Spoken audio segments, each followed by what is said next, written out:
Hi, it's Dr. K, Professor Cat here. This is a quick video to introduce myself so you can get to know a little bit about me. And of course, you see a cat.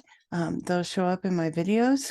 I am the crazy cat lady, and I do foster and save animals fairly often. But the reason I'm here teaching college is because of my background. So I went back to school when I was 38 years old. So those of you that are a little older, it's never too late. And I worked on a couple bachelor's degrees, one in accounting, one in graphic design.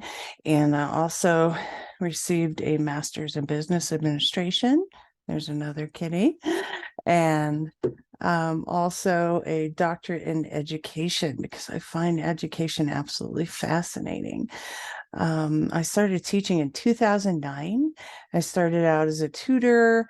I taught some refresher classes on math and English that were new to the college that I worked for.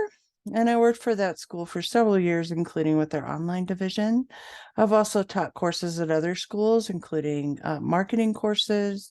I've taught graphic design, gen ed, such as algebra and college success strategies, stuff like that. And I'm here at Myrtle Beach College to teach victimology.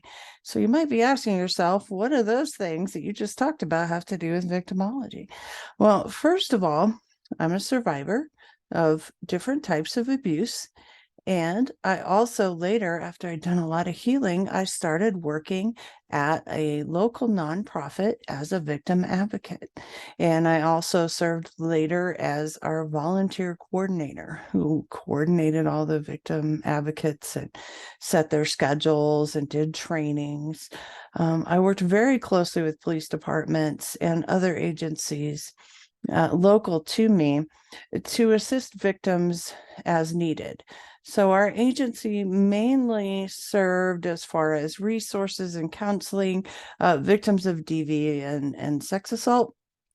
However, as an advocate, I was called out on many different types of calls where they felt an advocate was needed, such as unattended death, suicide, even did a death notification of a former police officer, stuff like this. I also had an office at the police department where if something was going on or they had any questions, they would come and talk to one of us at the time. So I've seen both sides of advocacy and have a lot of experience in that.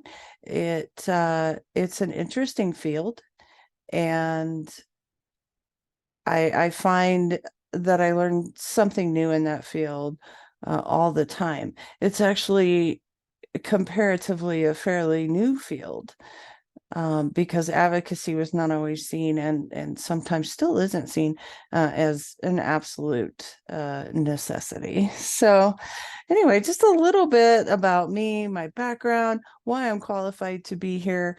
I'm really looking forward to getting to know a lot of you, and my door is always open. Feel free to contact me if you have any questions or concerns. So thank you.